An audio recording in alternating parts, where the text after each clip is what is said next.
Okay, think about this for a second. You drop your coat off at a restaurant. You leave your car with a mechanic. Maybe you just lend a book to a friend.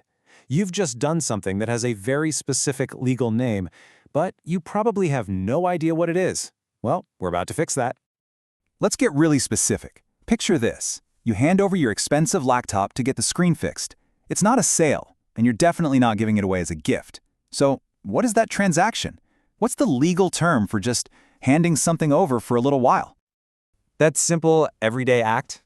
Yeah, it has a very particular legal name. You have just created a bailment. I know, sounds a little old-fashioned, a little formal, right?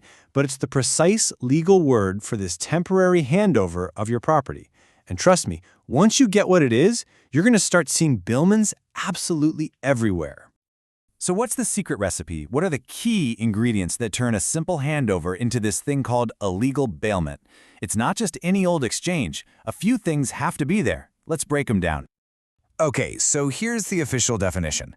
First, let's meet our cast of characters.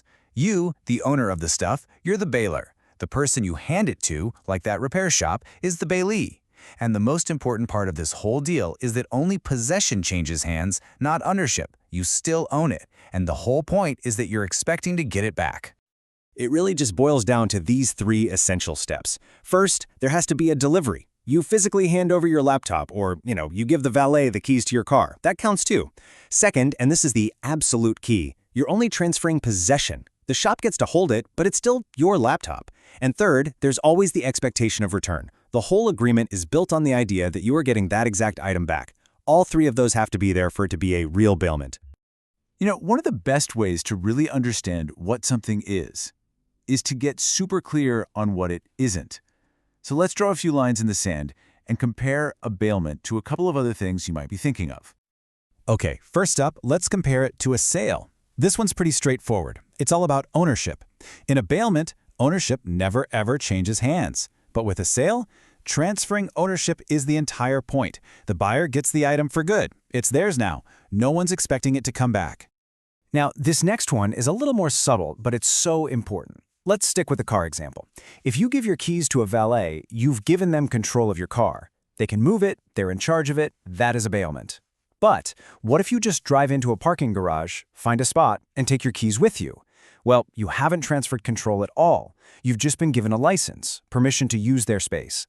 It's a fine line, but it all comes down to who has control. All right, so now we know what a bailment is and what it isn't, but things are about to get even more interesting. Because it turns out, not all bailments are the same. They actually come in a few different flavors, depending on who's getting something out of the deal. We can pretty much map out all the different types by asking two simple questions. First, is anyone getting paid? If the answer is yes, it's a bailment for reward. If it's just a favor, it's gratuitous. Easy enough. The second question is, how formal is this? Is there a written agreement? Then it's contractual. If it's just a simple handshake deal, it's non-contractual. That gives us 4 main buckets, which make a lot more sense with some real-world examples. And boom, here's where it all clicks into place. Leaving your clothes at a dry cleaner? That's a bailment for reward. Lending that book to your friend? That's a gratuitous bailment. And get this, even finding a lost wallet creates a bailment. You now have possession of someone else's property, and the law basically says you have a responsibility to try and get it back to them. Pretty cool, huh? Okay, so we've got all these different types for reward, gratuitous, contractual, but who cares, right? Why does the law bother with all these little distinctions? Well, it all comes down to one really, really important idea: responsibility. It all boils down to this critical legal concept, the standard of care. Basically, it's the official term for how careful the person holding your stuff has to be with it. And guess what? It changes depending on the type of bailment.